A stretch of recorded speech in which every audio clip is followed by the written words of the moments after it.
Muy buenas a todos, familia. Hoy necesito que me permitáis grabar este vídeo de una manera algo distinta.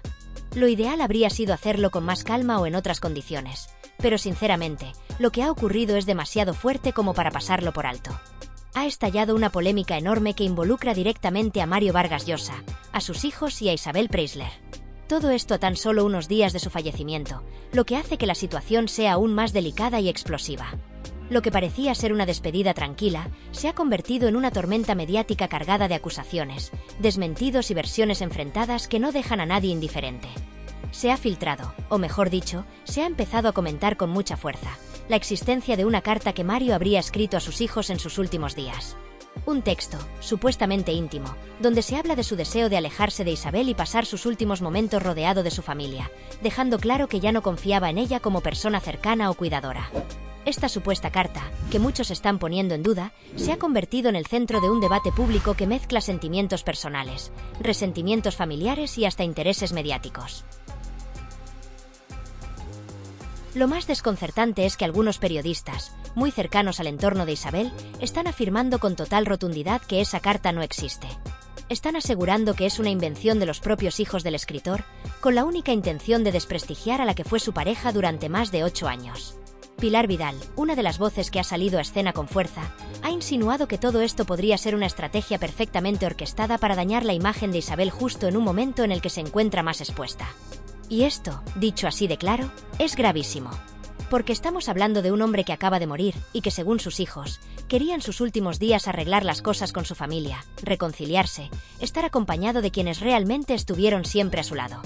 Ellos aseguran que el propio Mario, al verse debilitado y consciente de su estado de salud, quiso dejar claro que no quería depender de Isabel, que no se fiaba de que ella fuese a cuidarlo como él necesitaba. Y claro, cuando entras en ese terreno tan emocional, tan íntimo, no puedes evitar pensar en lo que hubo detrás de esa separación. Recordemos que Vargas Llosa rompió con Isabel hace ya más de 2 años. Una ruptura de la que no se habló mucho públicamente, pero que claramente dejó heridas en ambos lados. Desde entonces, la relación entre Isabel y los hijos de Mario nunca fue buena. Y tampoco sorprende. No es extraño que los hijos de un hombre no mantengan una buena relación con la mujer que llegó después de una separación dolorosa con su madre. Eso, hasta cierto punto, puede entenderse. Pero que ahora se les acuse de fabricar una carta para destruir la imagen de esa mujer, eso es otra cosa.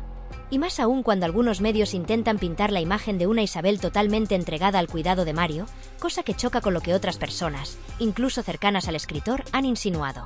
Que cuando le enfermó de COVID, por ejemplo, Isabel se desentendió por completo. Que no estuvo a su lado, que no lo acompañó en momentos críticos.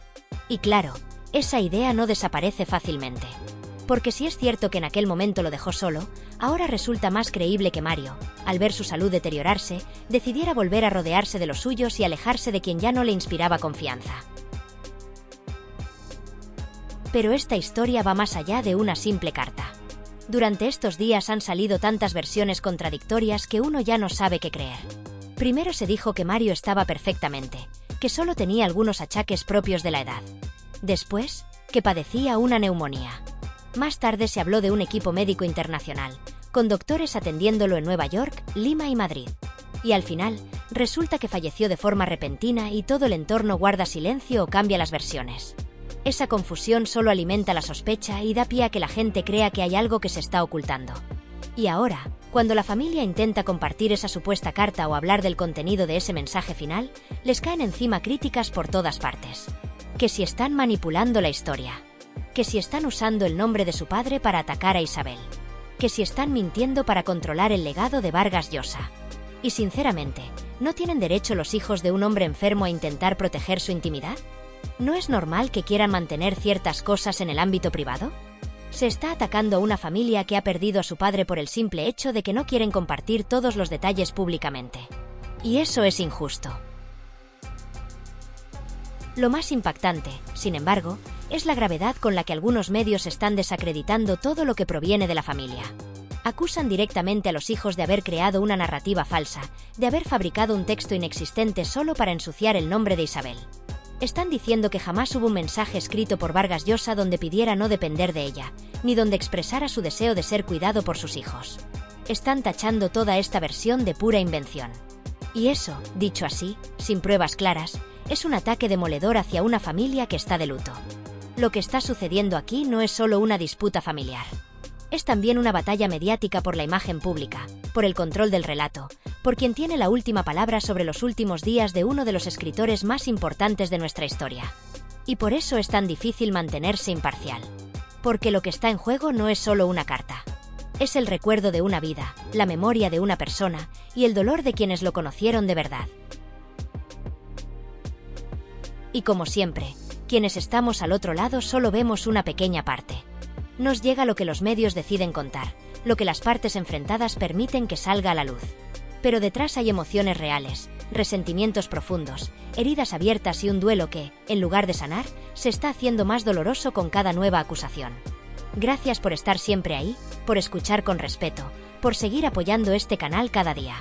Si esta historia os ha impactado tanto como a mí, os invito a dejar un like y suscribiros para seguir explorando estos temas desde un enfoque más humano, menos superficial y más cercano. Os mando un fuerte abrazo y seguimos atentos, porque esto, creedme, solo acaba de empezar. La historia que nadie termina de contar. Amor, dinero y contradicciones tras la muerte de Mario Vargas Llosa. Es inevitable que cuando una figura pública de la talla de Mario Vargas Llosa fallece, todo su entorno, desde familiares hasta parejas pasadas, se convierte en tema de conversación. Pero lo que resulta especialmente llamativo es cómo, en medio del duelo, se mezclan declaraciones contradictorias, posicionamientos evidentes, intereses económicos y una narrativa mediática que parece más interesada en alimentar polémicas que en rendir homenaje a su legado. Una de las grandes protagonistas de este capítulo final es, sin duda, Isabel Preisler. Su figura ha vuelto al centro del foco, no solo por haber sido su pareja durante años, sino por las múltiples versiones que giran en torno a su ruptura con el escritor. Y aquí es donde empieza el verdadero desconcierto. Las versiones cambian según quien hable, los argumentos se pisan entre sí, y al final, parece que nadie se pone de acuerdo sobre qué fue lo que realmente ocurrió entre ellos.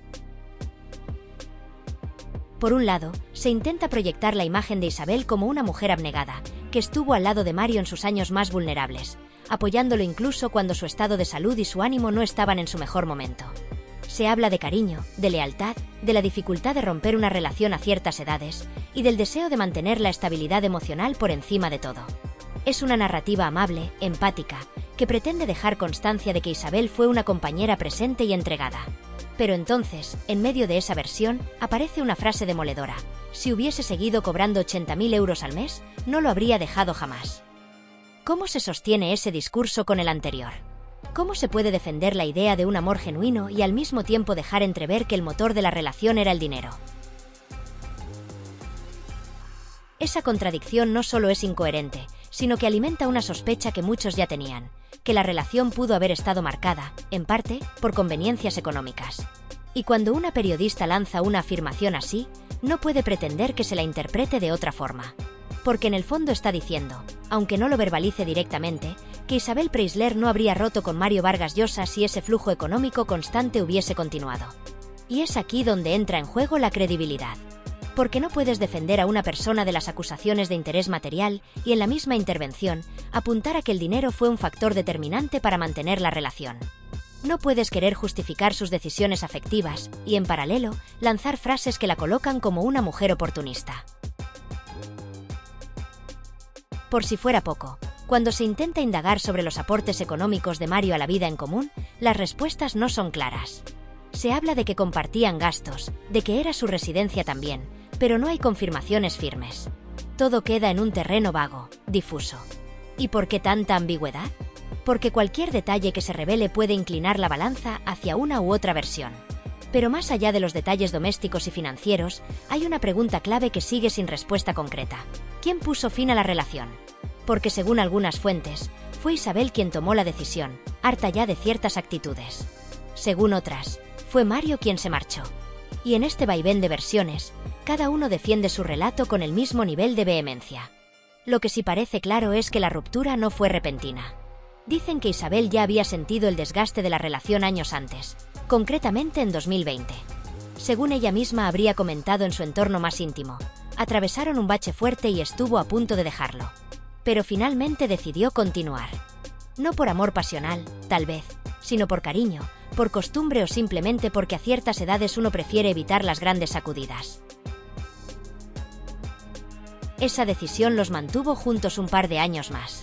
Hasta que una noche, tras regresar de una cena glamurosa en Madrid, de esas donde se reúnen celebridades, marcas de lujo y nombres conocidos, ocurrió algo.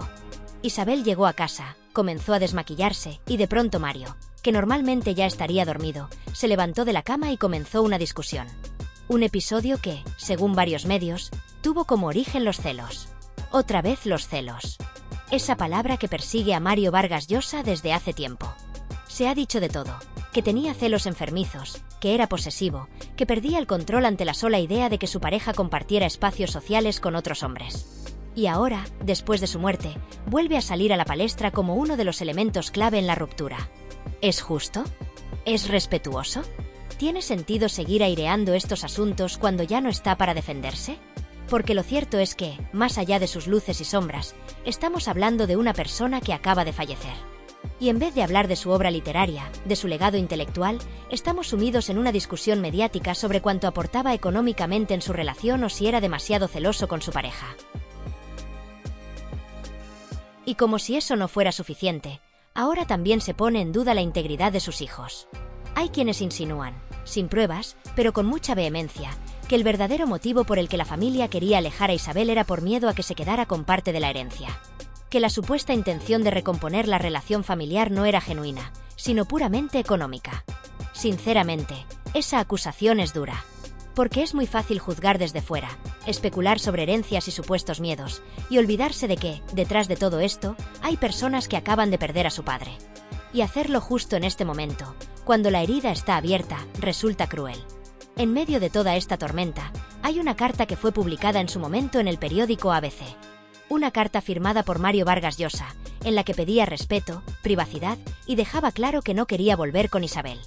Algunos insisten en que esa carta fue manipulada, que no reflejaba su verdadera intención. Otros sostienen que fue su forma definitiva de cerrar una etapa. Mientras tanto, Isabel permanece en silencio. Hay quienes aseguran que ni siquiera está en España. El misterio sobre su paradero, sus intenciones y si hablará o no públicamente solo alimenta más el morbo. Porque en el fondo, muchos están esperando que dé su versión. Aunque tal vez lo más prudente sería guardar silencio. Lo que está ocurriendo ahora es una lección de cómo la figura pública no muere del todo cuando fallece físicamente. Su vida, sus relaciones, sus decisiones. Todo queda expuesto, diseccionado y debatido sin piedad. Y en este caso, ni siquiera el reconocimiento de un Nobel ha servido para proteger la intimidad de sus últimos días. Quizás algún día podamos volver a hablar de Mario Vargas Llosa como el gran escritor que fue. Pero por ahora, todo lo que nos queda es un espectáculo mediático que, en lugar de cerrar su historia con dignidad, parece más interesado en vender titulares y escarbar en las heridas.